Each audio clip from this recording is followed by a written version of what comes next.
Le apretó el cuello con mis propias manos hasta que dejó de respirar. Vi cómo sus ojos se llenaron de terror, cómo luchó desesperadamente por aire que ya no llegaría a sus pulmones, cómo su rostro se puso morado mientras yo seguía presionando con toda la fuerza que tenían mis dedos de 68 años. Hola, soy Esperanza Aguilar y acabo de contarte la confesión más escalofriante de mi vida. Esta es una de las historias más polémicas y perturbadoras que hemos presentado en este canal, porque no se trata solo de un asesinato. Se trata de cómo una abuela adorada se convirtió en el monstruo más peligroso que una familia puede tener. Se trata de cómo descubrí que la mujer que me crió durante 43 años había estado envenenando lentamente a mi hijo de 12 años, había orquestado la muerte de mi esposo por herencia y había convertido mi hogar en su laboratorio personal de tortura psicológica.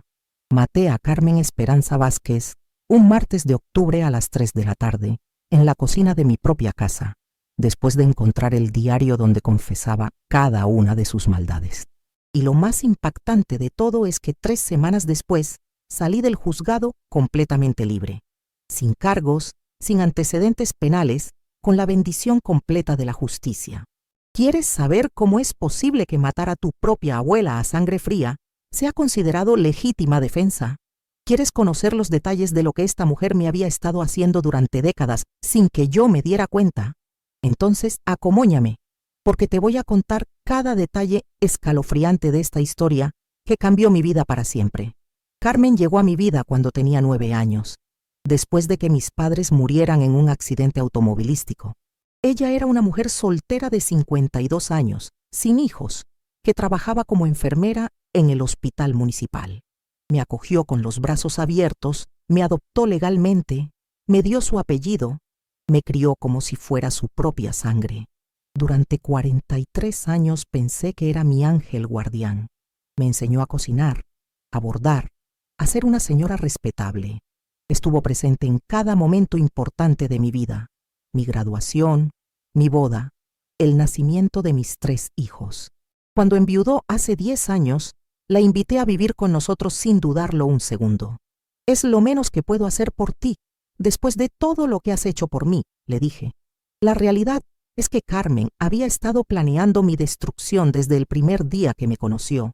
Todo comenzó a desentrañarse hace 4 años, cuando mi hijo menor, Daniel, empezó a enfermarse de manera inexplicable.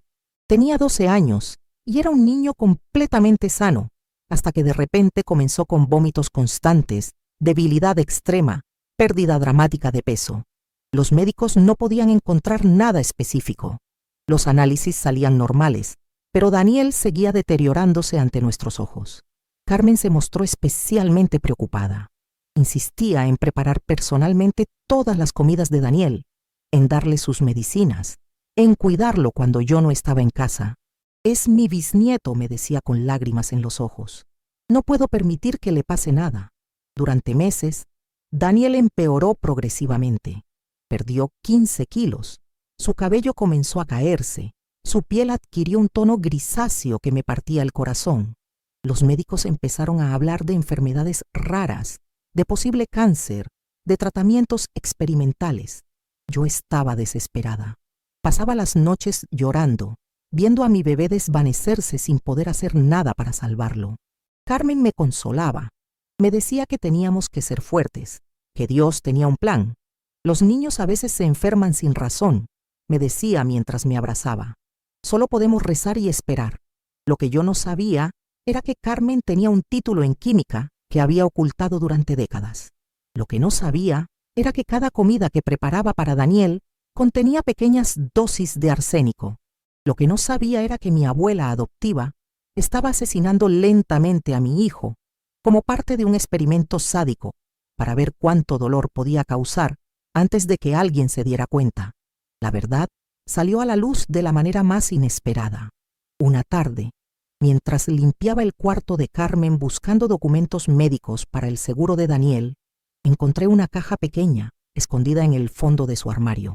Dentro había frascos de pastillas sin etiqueta, jeringas usadas y algo que me heló la sangre: un diario manuscrito con su letra temblorosa. Las primeras entradas hablaban de aburrimiento, de lo tedioso que era vivir conmigo, de lo poco que apreciaba su sacrificio de cuidarme. Pero después, las entradas se volvieron cada vez más siniestras. Esperanza no se da cuenta de lo que realmente soy, escribía. Cree que soy una viejecita inofensiva que depende de su bondad. No sabe que tengo un doctorado en química que obtuve en secreto hace 30 años, que sé exactamente qué sustancias pueden enfermar a una persona sin dejar rastros evidentes. La siguiente entrada me quitó el aliento. El niño Daniel es el sujeto perfecto para mis experimentos. Es joven. Su sistema inmunológico es fuerte. Puede resistir dosis más altas antes de colapsar completamente. He estado documentando meticulosamente su deterioro. Las dosis de arsénico que le he estado dando en la comida están funcionando exactamente como calculé. Mis manos temblaron mientras seguía leyendo. Cada página revelaba nuevos horrores. Carmen había estado envenenando a Daniel durante 8 meses, documentando cada síntoma, cada reacción, cada momento de sufrimiento como si fuera un experimento de laboratorio. Pero eso no era todo. El diario también revelaba que la muerte de mi esposo Roberto, 3 años atrás, no había sido el infarto natural que todos creíamos. Carmen había estado dándole pequeñas dosis de digitalis durante meses, sobreexcitando su corazón hasta provocar la crisis cardíaca fatal. Roberto sospechaba algo, escribía en una entrada fechada 2 semanas antes de la muerte de mi marido. Ayer me preguntó por qué Daniel había empezado a enfermarse justo después de que yo me mudara a la casa. Tuve que acelerar el proceso. Su muerte tiene que parecer natural, pero no puedo permitir que descubra lo que le estoy haciendo al niño. La última entrada del diario estaba fechada apenas 5 días antes de que yo lo encontrara. Esperanza está empezando a hacer preguntas incómodas sobre la medicación de Daniel. Creo que tendré que considerar eliminarla también. Después de todo, ya he heredado la casa de Roberto como estaba planeado. La familia completa podría sufrir una tragedia, una fuga de gas, quizás, o un incendio accidental. Nadie sospecharía de una anciana indefensa que logró escapar milagrosamente. Cuando terminé de leer el diario, Daniel llevaba 2 días internado en el hospital en estado crítico. Los médicos nos habían dicho que sus órganos estaban empezando a fallar, que teníamos que prepararnos para lo peor. Y todo ese tiempo, el monstruo responsable de su agonía había estado viviendo en mi casa, durmiendo en mi sofá, consolándome con palabras falsas mientras planeaba matarnos a todos. Cerré el diario y me quedé sentada en el cuarto de Carmen durante no sé cuánto tiempo, tratando de procesar la magnitud de su traición. Esta mujer había destruido mi vida entera, había asesinado a mi esposo, estaba torturando hasta la muerte a mi hijo menor, y había planeado matarme a mí también, después de haberse divertido viendo mi sufrimiento durante años. Cuando escuché sus pasos acercándose por el pasillo, cuando la escuché canturrear alegremente como si no hubiera hecho nada malo, algo se rompió dentro de mí, de una manera definitiva e irreversible. Carmen entró al cuarto con esa sonrisa dulce que había visto millones de veces, la misma sonrisa que había creído genuina durante 4 décadas. «¿Qué haces aquí, mi niña?», me preguntó con voz cariñosa. «¿Encontraste los documentos que necesitabas?». Le enseñé el diario abierto. Su expresión cambió inmediatamente. La máscara de abuela tierna se desvaneció y por primera vez en mi vida vi su verdadero rostro, frío, calculador, completamente desprovisto de cualquier rastro de humanidad. «Veo que encontraste mis notas», dijo con una voz que ya no reconocía. «Supongo que esto complica las cosas». «¿Mis notas?», repetí, sintiendo cómo la rabia comenzaba a hervir en mis venas. «¿Así le llamas a confesar que asesinaste a mi esposo y que has estado torturando a mi hijo durante meses?» Carmen se encogió de hombros con una indiferencia que me cortó como un cuchillo. Roberto se estaba volviendo problemático y el niño, necesitaba sujetos de prueba para mis investigaciones. Estoy escribiendo un libro sobre los efectos del envenenamiento gradual. Daniel me ha proporcionado datos muy valiosos. Esas palabras fueron lo último que necesité escuchar. Esas palabras fueron la gota que derramó el vaso de 43 años de engaños, manipulación y traición. Me levanté de la cama y caminé hacia ella. Carmen debió ver algo en mis ojos porque dio un paso atrás. «Esperanza», me dijo con voz un poco menos segura. «Sé que esto es impactante, Pero tienes que entender que todo lo que hice fue por el bien de la ciencia. Los sacrificios que hice, no la dejé terminar. Mis manos se cerraron alrededor de su cuello, antes de que mi mente consciente pudiera procesar lo que estaba haciendo. 43 años de amor falso, 43 años de mentiras, 43 años de ser la idiota útil de una psicópata, se concentraron en la fuerza con que apretaron mis dedos.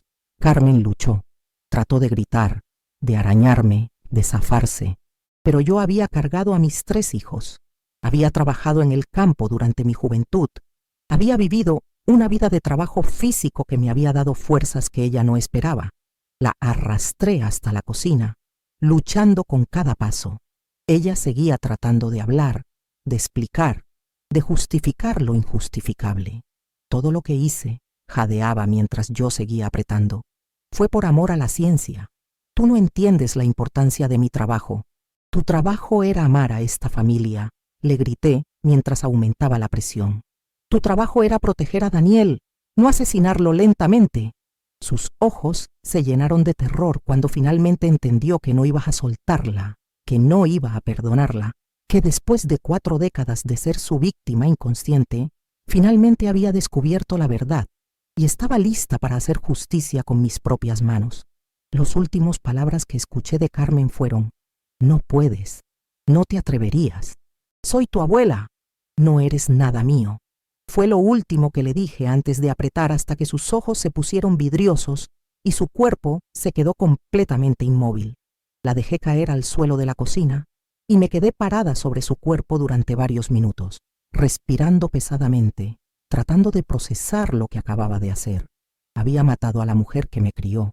Había estrangulado hasta la muerte a alguien que había sido parte de mi vida durante más de 4 décadas. Y no sentí ni un segundo de remordimiento. Cuando llamé al 911 les dije exactamente lo que había pasado. Maté a mi abuela, dije con voz calmada. Está muerta en el piso de mi cocina. Vengan a arrestarme. Los paramédicos intentaron revivirla, pero era demasiado tarde. Carmen Esperanza Vázquez, de 84 años, fue declarada muerta a las 3:47 de la tarde de un martes que cambió mi vida para siempre.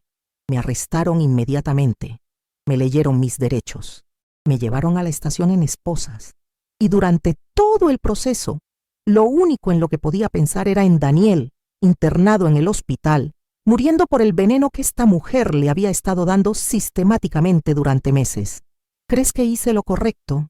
¿Fue justicia o fue asesinato? Dale me gusta a este video si quieres saber cómo logré salir libre después de confesar haber matado a mi propia abuela. Suscríbete al canal apretando el botón negro que dice suscribirse si quieres escuchar el resto de esta historia, porque lo que pasó en el juicio te va a dejar sin aliento. Lo que viene a continuación te va a chocar el corazón. La primera noche en la cárcel fue la más larga de mi vida. Me pusieron en una celda individual porque, según me explicó el oficial, los casos de violencia doméstica requerían precauciones especiales.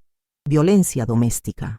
Así catalogaron lo que había hecho, como si hubiera golpeado a Carmen durante una discusión familiar normal, no como si hubiera detenido a una asesina serial que había estado envenenando a mi familia durante años. Me senté en esa cama dura y fría, mirando las paredes grises, y por primera vez desde que encontré el diario, me permití pensar realmente en lo que había hecho. Había matado a una persona, con mis propias manos. Había sentido cómo la vida se escapaba de su cuerpo mientras yo apretaba cada vez más fuerte. Pero cada vez que cerraba los ojos y veía el rostro aterrorizado de Carmen, inmediatamente veía también el rostro demacrado de Daniel en su cama de hospital. Veía a Roberto, mi querido Roberto, muriendo de lo que creíamos era un infarto natural, mientras la mujer que lo estaba asesinando lloraba de manera convincente en su funeral. La segunda mañana me visitó el abogado de oficio que me habían asignado. Se llamaba licenciado Hernández, un hombre mayor de unos 60 años, con aspecto cansado y ojos bondadosos. Se sentó frente a mí con una expresión que mezclaba profesionalismo con algo que parecía genuina preocupación.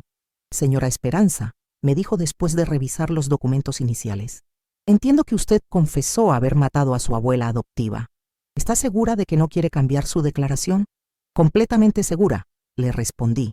Maté a Carmen Esperanza Vázquez el martes pasado, aproximadamente a las 3 de la tarde, estrangulándola con mis propias manos en la cocina de mi casa. No hay nada que cambiar en esa declaración, porque es exactamente lo que pasó. El licenciado Hernández me miró con una expresión que no pude descifrar. Señora, usted comprende que está confesando un homicidio en primer grado. Eso podría significar cadena perpetua o incluso la pena de muerte en algunos estados. Lo comprendo perfectamente, le dije, pero también comprendo que esa mujer asesinó a mi esposo y estaba matando lentamente a mi hijo de 12 años. Si eso no justifica lo que hice, entonces el sistema de justicia no sirve para nada. Fue que en ese momento, cuando saqué el diario de Carmen de mi bolsa, la policía me había permitido quedármelo temporalmente como evidencia personal. Se lo entregué al licenciado y vi cómo su expresión cambiaba página tras página, de confusión a incredulidad, de incredulidad a horror absoluto. Dios mío, murmuró cuando terminó de leer. Señora Esperanza, esto cambia todo. Esto no es un caso de homicidio simple. Esto es legítima defensa contra una asesina serial. Me explicó que el diario de Carmen constituía evidencia de múltiples crímenes: asesinato premeditado en primer grado por la muerte de Roberto, intento de asesinato y abuso infantil por el envenenamiento sistemático de Daniel, y conspiración para cometer asesinato por sus planes de matarnos a todos. Su abuela, me dijo, era una criminal profesional que había convertido su casa en un laboratorio de tortura. Esa misma tarde, el licenciado solicitó que trasladaran a Daniel de inmediato a un hospital especializado en tratamiento de envenenamiento por metales pesados. Los médicos confirmaron que tenía niveles peligrosamente altos de arsénico en su sistema, niveles que habrían sido fatales si hubieran continuado aumentando por unas semanas más. También ordenaron la exhumación del cuerpo de Roberto. Los análisis post-mortem revelaron concentraciones masivas de digitalis en su tejido cardíaco, confirmando que su muerte había sido causada por envenenamiento deliberado y no por causas naturales. Durante los días siguientes, las autoridades investigaron a fondo la vida de Carmen. Lo que encontraron fue aterrador. Resulta que tenía un doctorado en química forense que había obtenido usando una identidad falsa en los años 80. Había trabajado en laboratorios clandestinos donde desarrollaba venenos indetectables para organizaciones criminales. Pero lo más escalofriante fue descubrir que yo no era su primera víctima familiar. Las autoridades encontraron evidencia de que Carmen había estado involucrada en las muertes sospechosas de al menos otras 6 personas a lo largo de las décadas. 2 esposos previos que habían muerto de infartos repentinos, un hermano que había fallecido de falla renal inexplicable y 3 niños adoptivos que habían muerto de enfermedades raras antes de que me conociera a mí. Su abuela, me explicó el detective encargado del caso, era lo que llamamos un ángel de la muerte, alguien que se presenta como cuidador bondadoso, pero que en realidad es un asesino serial que disfruta controlando la vida y la muerte de las personas vulnerables. El fiscal del distrito revisó toda la evidencia y tomó una decisión que me cambió la vida. No me procesarían por homicidio. En su lugar, presentarían el caso ante un gran jurado como un caso de defensa justificada contra una asesina serial. Señora Aguilar, me dijo el fiscal durante nuestra reunión, usted no asesinó a una abuela inocente. Usted detuvo a una delincuente profesional que había matado a múltiples personas y que estaba a punto de matar a su hijo. Lo que hizo fue un acto de legítima defensa y protección familiar. Cuando el caso llegó ante el gran jurado, presentaron toda la evidencia: el diario confesional de Carmen, los análisis toxicológicos de Daniel y Roberto, los historiales médicos sospechosos de sus víctimas anteriores y los registros que mostraban cómo había usado identidades falsas para obtener títulos en química y acceso a sustancias controladas. El testimonio más impactante fue el de Daniel mismo. Aunque todavía estaba débil por el envenenamiento, insistió en declarar. Con voz temblorosa pero firme, describió cómo Carmen siempre insistía en preparar su comida personalmente, cómo se ponía nerviosa cuando él no se terminaba todo lo que ella le servía, cómo le había dicho en varias ocasiones que si le contaba a alguien sobre las medicinas especiales que le daba, algo terrible le pasaría a toda la familia. Mi mamá no mató a una abuela, declaró Daniel ante el jurado. Mi mamá mató al monstruo que me estaba matando a mí. El gran jurado deliberó durante menos de 4 horas. Su veredicto fue unánime. No había causa probable para procesar por homicidio. En su lugar, emitieron una declaración formal reconociendo que había actuado en legítima defensa de mi familia contra una asesina serial. 3 semanas después de haber matado a Carmen, salí del juzgado como mujer completamente libre, sin cargos, sin antecedentes penales, sin restricciones de ningún tipo. El juez incluso me felicitó públicamente por haber tenido el valor de proteger a mi familia cuando el sistema no pudo hacerlo. Los medios de comunicación cubrieron el caso extensamente. Algunos me pintaron como una heroína que había detenido a una asesina serial. Otros cuestionaron si la vigilancia por mano propia era justificable. Pero para mí, la única opinión que importaba era la de mis hijos. Daniel se recuperó completamente después de meses de tratamiento para remover el arsénico de su sistema. Los médicos dijeron que si el envenenamiento hubiera continuado 2 semanas más, el daño a sus órganos habría sido irreversible. Hoy tiene 16 años, es un estudiante excelente y me dice constantemente que me considera su heroína por haberle salvado la vida. Mis otros 2 hijos, al principio, estaban horrorizados por lo que había hecho. Pero cuando entendieron completamente lo que Carmen nos había estado haciendo, cuando vieron los documentos que probaban que había asesinado a su padre y casi mata a su hermano menor, me abrazaron llorando y me pidieron perdón por haber dudado de mí. Mamá, me dijo mi hija mayor, no puedo imaginar la fuerza que necesitaste para hacer lo que hiciste. Protegiste a esta familia cuando nadie más podía hacerlo. Detente un momento. Si esta historia ya te ha movido por dentro, imagina lo que viene después. Suscríbete ahora. Es solo un instante, pero marca la diferencia entre quedarte afuera o seguir recibiendo verdades que pocas se atreven a contar. Hazlo ya y comenta. Ya estoy suscrita. Así sé que estás aquí, que quieres escuchar lo que muchas callaron por años y que estás lista para lo que viene. Los meses que siguieron al juicio fueron extraños y liberadores a la vez. Por primera vez en 43 años, vivía sin la presencia de Carmen en mi vida. No me había dado cuenta de lo opresiva que había sido su influencia hasta que desapareció por completo. La casa se sentía diferente, más liviana, como si un peso invisible hubiera sido levantado de nuestros hombros. Daniel comenzó a ganar peso y recuperar su color natural. Empezó a sonreír nuevamente, algo que no había hecho en meses mientras ella lo estaba envenenando. Pero lo más revelador fueron los recuerdos que comenzaron a surgir una vez que entendí quién era Carmen realmente. Empecé a recordar pequeños detalles que en su momento me habían parecido normales, pero que ahora adquirían un significado siniestro. Recordé cómo Carmen siempre insistía en cocinar para toda la familia cuando había eventos especiales, y cómo invariablemente alguien terminaba sintiéndose mal después de esas cenas. Recordé cómo se las arreglaba para estar presente en todos los momentos más vulnerables de nuestras vidas, durante enfermedades, crisis económicas, problemas maritales, siempre ofreciendo ayuda que en realidad empeoraba las situaciones. Recordé especialmente una conversación que habíamos tenido hace años, cuando Roberto comenzó a tener problemas cardíacos menores. Carmen había insistido en preparar todas sus comidas para ayudar con su condición, y poco después, sus síntomas se intensificaron dramáticamente. En ese momento pensé que era mala suerte. Ahora entiendo que era asesinato premeditado. La investigación policial reveló más detalles perturbadores sobre las décadas que Carmen había pasado perfeccionando sus métodos.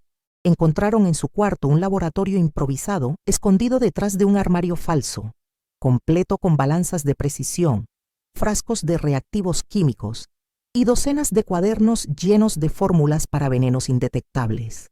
También encontraron fotografías, cientos de fotografías que había tomado secretamente de sus víctimas durante sus procesos de envenenamiento.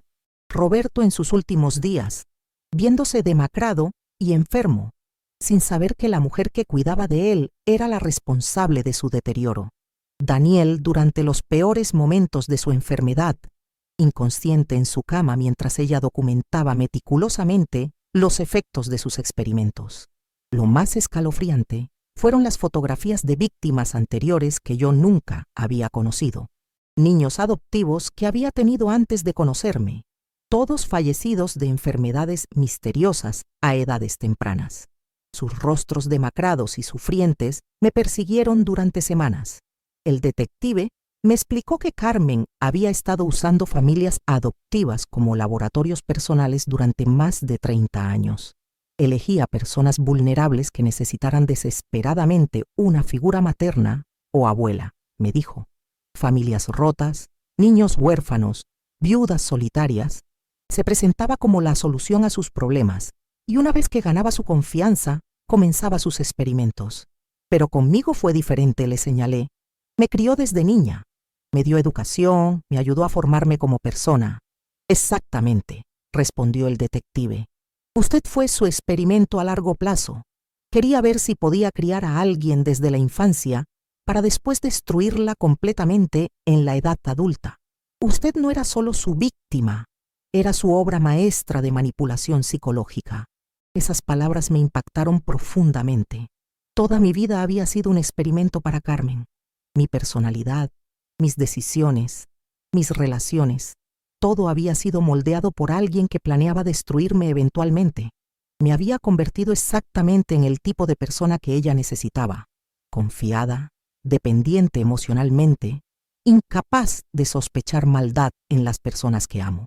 Pero algo había salido mal en su plan. Algo había hecho que desarrollara una fuerza interior que ella no anticipó. Cuando finalmente descubrí la verdad, no me derrumbé como ella esperaba. No supliqué. No traté de negociar o buscar explicaciones racionales. La maté. Y esa respuesta, aparentemente, la sorprendió completamente. Según el diario, Carmen había calculado que yo reaccionaría con shock, negación y eventualmente sumisión. Había planeado usar mi descubrimiento de la verdad como una forma de controlarme aún más, chantajeándome emocionalmente para que mantuviera el secreto mientras ella completaba el asesinato de Daniel. Nunca consideró que yo podría reaccionar con violencia letal. Los psicólogos forenses que analizaron el caso explicaron que Carmen sufría de lo que llamaron síndrome de Munchausen por poder, combinado con tendencias sádicas severas. No solo disfrutaba causando sufrimiento, necesitaba ser vista como la salvadora de las mismas personas que estaba lastimando. Ella se alimentaba del rol de cuidadora heroica, me explicó el psicólogo. Envenenaba a sus víctimas gradualmente para después presentarse como la única persona que podía ayudarlas. El sufrimiento que causaba le daba un sentido de poder y control total sobre las vidas de otras personas. Eso explicaba por qué Carmen siempre estaba tan presente durante nuestras crisis familiares.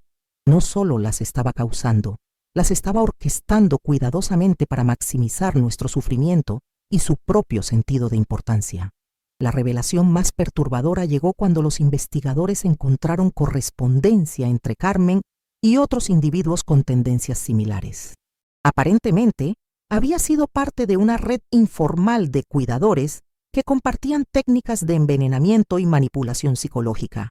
Intercambiaban fotografías de sus víctimas, comparaban métodos y se daban consejos mutuos sobre cómo evitar detección. Su abuela no era una anomalía, me explicó el agente del FBI encargado de la investigación federal. Era parte de una subcultura criminal que ha existido durante décadas. Personas que usan el rol de cuidador para torturar y matar sistemáticamente a víctimas vulnerables. Saber que Carmen había sido parte de algo más grande, algo más organizado y deliberado, hizo que su traición fuera aún más profunda. No había sido un caso de locura individual o deterioro mental relacionado con la edad. Había sido una criminal profesional que había perfeccionado su arte durante décadas, usando familias enteras como material para sus experimentos sádicos. Cuando finalmente logré procesar toda esta información, cuando entendí completamente la magnitud de lo que Carmen me había hecho durante toda mi vida, algo cambió dentro de mí de manera fundamental. Dejé de sentir cualquier rastro de culpa por haberla matado. De hecho, comencé a sentir orgullo por haber tenido la intuición de buscar en su cuarto esa tarde fatídica, orgullo por haber tenido el valor de leer su diario completamente a pesar de lo perturbador que era su contenido. Orgullo por haber reaccionado con la fuerza necesaria para proteger a mi familia cuando descubrí la verdad. Pero sobre todo, orgullo por haber detenido a una asesina serial que había matado a múltiples personas y que planeaba continuar matando indefinidamente. Los años que han pasado desde entonces han sido los más pacíficos de mi vida. Daniel creció sano y fuerte, libre de la influencia tóxica de Carmen. Se graduó de preparatoria con honores y ahora estudia medicina. Dice que quiere especializarse en toxicología para ayudar a otras víctimas de envenenamiento. Mis otros hijos también prosperaron una vez que Carmen desapareció de nuestras vidas. Se casaron, tuvieron sus propios hijos, construyeron familias sanas y funcionales. Todos me dicen regularmente que me consideran la mujer más valiente que conocen. Y yo he encontrado una paz que nunca pensé posible. Por primera vez en mi vida adulta, vivo sin la presencia opresiva de alguien que secretamente deseaba mi destrucción. No hay nadie en mi círculo íntimo que esté planeando lastimarme o lastimar a las personas que amo. No hay veneno oculto en mi comida. No hay experimentos sádicos disfrazados de cuidado familiar. La ironía más grande es que Carmen pensó que me había moldeado para ser débil, pero en realidad me había dado exactamente las herramientas que necesitaba para detenerla. Me había enseñado a ser leal, protectora y dispuesta a no hacer cualquier sacrificio por mi familia. Cuando llegó el momento, usé esas mismas cualidades para eliminar la amenaza que ella representaba. ¿Fue correcto lo que hice? El sistema de justicia dijo que sí. Mis hijos dicen que sí. Las familias de las otras víctimas de Carmen me han contactado para agradecerme por haber detenido a la mujer que mató a sus seres queridos. Pero la pregunta más importante no es si estuvo bien o mal. La pregunta importante es, ¿lo haría otra vez? La respuesta es absolutamente sí. Si descubriera mañana que alguien está envenenando sistemáticamente a mi familia, si encontrara evidencia de que alguien ha asesinado a mi esposo y está torturando a mi hijo por diversión científica, no dudaría ni un segundo en hacer exactamente lo mismo, porque hay maldades tan profundas que solo se pueden detener con violencia. Hay traiciones tan completas que requieren respuestas igual de definitivas. Hay monstruos tan peligrosos que la única opción es eliminarlos antes de que destruyan más vidas inocentes. Carmen murió creyendo que me había convertido en su víctima perfecta. Murió sin entender que en realidad me había creado la enemiga perfecta.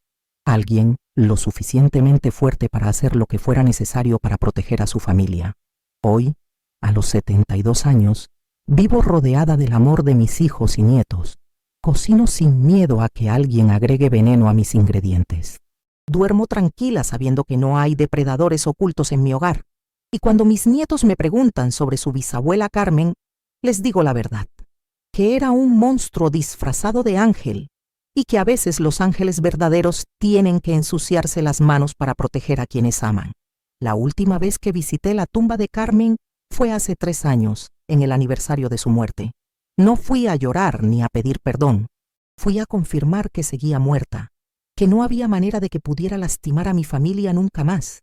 Mientras estaba parada frente a su lápida, recordé sus últimas palabras: «Soy tu abuela», y repetí en voz alta mi respuesta: «No eres nada mío», porque al final, la familia real no se define por la sangre o los papeles de adopción. Se define por el amor genuino, la protección mutua y la voluntad de hacer sacrificios por el bienestar de los otros. Carmen nunca fue familia mía. Era una depredadora que usó el disfraz de familia para torturarnos durante décadas. Y los depredadores, sin importar qué máscara usen, merecen exactamente lo que les di: la muerte rápida y definitiva que detiene su maldad para siempre.